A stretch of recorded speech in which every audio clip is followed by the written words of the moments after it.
All right, so the first two sections are all sum and difference identities.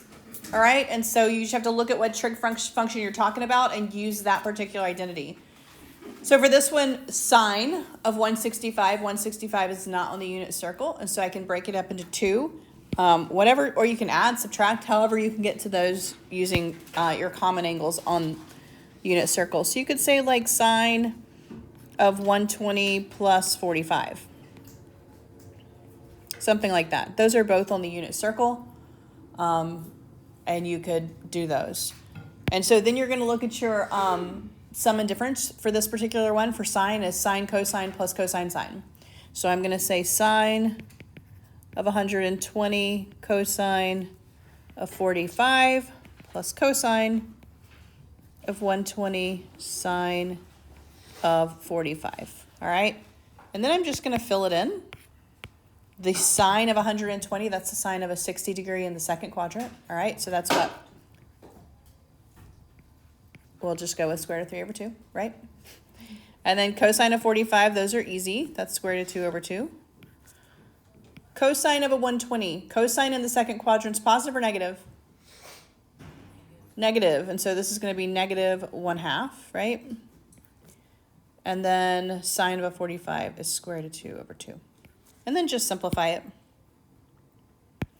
So we will say the square root of 6, not plus, we're going to say minus, minus the square root of 2 over my common denominator of 4.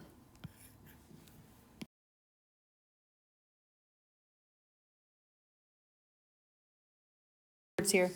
So for this one, I have tangent, tangent over 1 minus tangent, tangent. This is the sum and difference of tangent. Specifically, tangent follows the sign of the numerator. So if the sign of the numerator in between those is plus, this is the sum of the two for tangent. And really, these are easy because all you're doing here is you are going to say, well, this whole thing is going to simplify to the tangent of the first angle, which is negative 2x, plus the tangent of the second angle, which is also negative 2x. And so I'm just going to simplify this to tangent of negative 4x.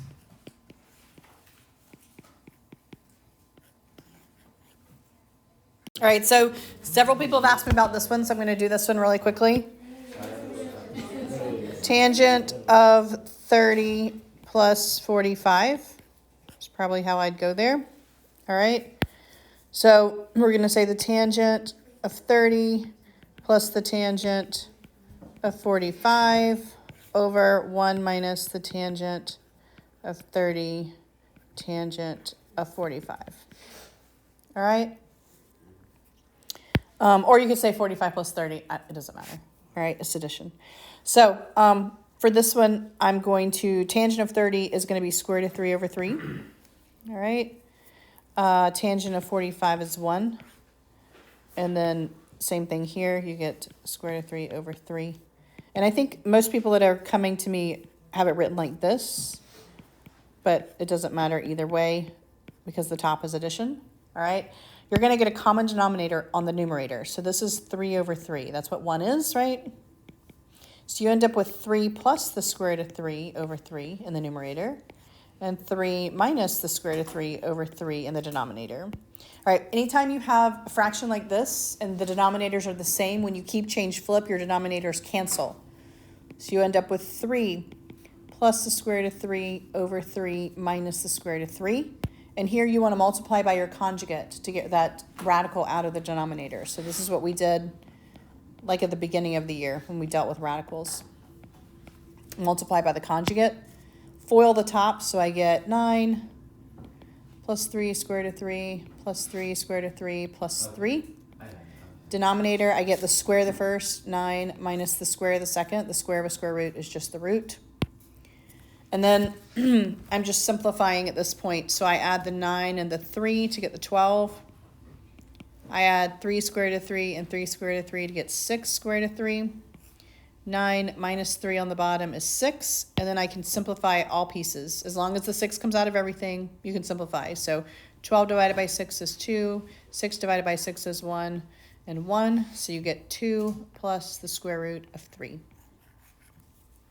Right, so for these, you have been given cosine, which is 5/13, and they want sine of 2 theta. If you look at your double angle, sine of 2 theta equals 2 sine and cosine. All right? And so in order to solve this, I need to know what the sine is. They've given me the cosine. There's 2 ways to solve for sine. You could use Pythagorean identity, sine squared plus cosine squared equals 1, right? Or you can just use that you have x over r, and you can solve for y with Pythagorean theorem, which is what that whole theorem, that whole identity is based on. All right? So if I say x squared plus y squared equals r squared, I can say 5 squared plus y squared equals 13 squared. So 25 plus y squared, 169.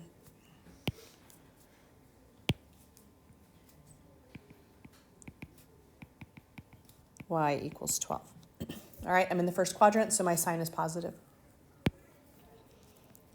So then the sine of 2 theta is going to be 2 times 12/13 times 5/13. All right. So I get 2 times 12 times 5, which is 120, over 13 squared, which is what, 190, 169? 169.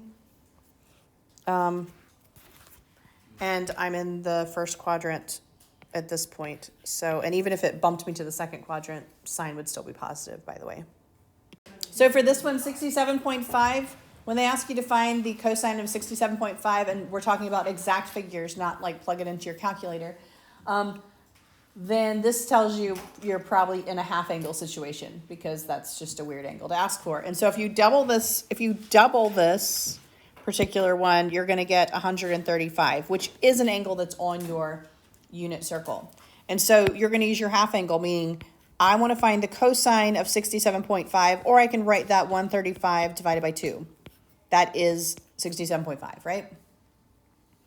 So the cosine of 135 divided by 2, that is a half angle. And so if you look at your half angle, that is positive or negative square root of 1 plus cosine of theta over 2.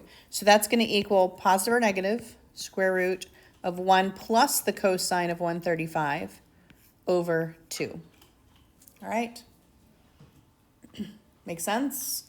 What is the cosine of 135? Negative square root is a 45-degree angle in the second quadrant. So it's 1 plus negative square root of 2 over 2. And that's all over 2. And so here's just simplifying. We're just simplifying. Common denominator in that numerator. So common denominator is a 2. So I get 2 minus the square root of 2 over 2 over 2. All right? When you have a denominator over a denominator like this, you just multiply them. So you get plus or minus square root of 2, 2 minus the square root of 2 over 4. And then when I'm taking the square root of a rational, like a fraction, square root at the top over the square root of the bottom. Now, is it positive or negative? Well, it's the cosine of 67.5. Where is 67.5? In what quadrant? Second, is my cosine positive or negative? Positive. So I'm going to just do the positive. First quadrant, sine and cosine are both positive. So the whole goal of these is to make the left side look like the right side. And they have intentionally given you this 2x because that's what they want you to use. All right. And so double angle here. So you have 3 actually for cosine. So part of the question is, how am I going to make it look like what they want it to look like? Part of this is you want to get rid of this 1 because there is no 1 on the other side. And so if you look, you have a couple of them with a 1 in it, but only 1 is subtracting it. And so if you use the 2 cosine squared minus 1, then you're going to get rid of that 1 here. So I'm going to replace this piece right here with my 2 cosine squared minus 1. And so I'll have tangent then of x 1 plus 2 cosine squared minus 1. And on the inside there, the 1 and the minus 1 cancel. and I end up with tangent of x cosine squared of x. Now I'm trying to move towards this, all right? Trying to move towards that. And so I want to rewrite this tangent in sine and cosine because my answer that I'm trying to move towards doesn't have a tangent in it. And so, and actually I still have a 2 there. This, I still have a 2, all right? So I'm going to rewrite the tangent to be sine of x over cosine of x times cosine squared of x. One of my cosines cancel, and I'm left with 2 sine x cosine x, which is what I was trying to get in the first place. All right, so leave this guy alone, minus 2 cosine. Replace this with your double angle. So 2 sine of theta cosine of theta, and then minus 3 cosine of theta. All right, okay. And so then you can get everything to one side. So I'm going to add this over. Okay, I have 0 over here, and then I have minus 2 sine of theta cosine of theta minus cosine of theta. Okay, I would actually divide everything by negative personally, because it's going to be a little bit easier to do that, to get that negative out. But it doesn't really matter if you do. It's just going to be kind of weird. But if you divide out a negative, then you can just, 0 of course doesn't change because it's 0. And then you can just change the sign. Dividing out a negative, we're going to make that 2 sine of theta, cosine of theta, and then plus cosine of theta. I just got rid of my negative in front. Those are both 1. Right, so I just divided a negative 1 out to get rid of the negative in front. And then you can factor out a cosine, all right? So I'm going to take a cosine out, and I'm going to be left with 2 sine of theta plus 1. I just factored out the cosine. I'm left with 2 sine plus 1. And now I can set each one of these equal to 0. So I can say cosine of theta equals 0, 2 sine of theta plus 1 equals 0. So where's the cosine 0? That's at pi over 2 and 3 pi over 2, right? Where is the sine? Negative 1/2, right? Because if I solve for that, I'll get the sine equals negative 1/2. All right, sine is negative 1/2 in the 3rd and 4th quadrants at your 30-degree angles. So at your 7 pi over 6 and at 11 pi over 6.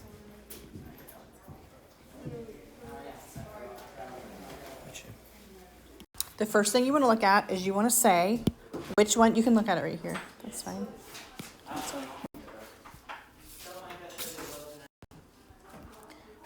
All right, so you're going to look at it here, and you're going to say cosine, cosine, plus sine, sine.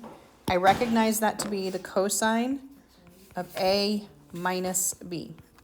Cosine of A, cosine of B, plus sine A, sine B is the cosine of A minus B. I see. Yeah. This is A, this is B, okay? So then I'm just going to fill in this A and B into this. So they gave me this spread out version. I am going to condense it to this version. Those equal each other. So I'm going to say that must be the cosine of 25 pi over 18 minus 23 pi over 36, okay? Because I just condensed it. I'm going to get a common denominator. So I have the cosine. Common denominator is 36, so that's going to be 50 pi over 36 minus 23 pi over 36. Then I'm going to add those, 50 minus 23. That's the cosine of 27 pi over 36. I'm going to reduce it. That's the cosine of 3 pi over 4. 3 pi over 4 is on my unit circle, right? On my unit circle, 3 pi over 4 is my 45-degree angle in my second quadrant. So my square root of 2 over 2 is one of those. My cosine x value is negative. So that equals negative square root of 2 over 2.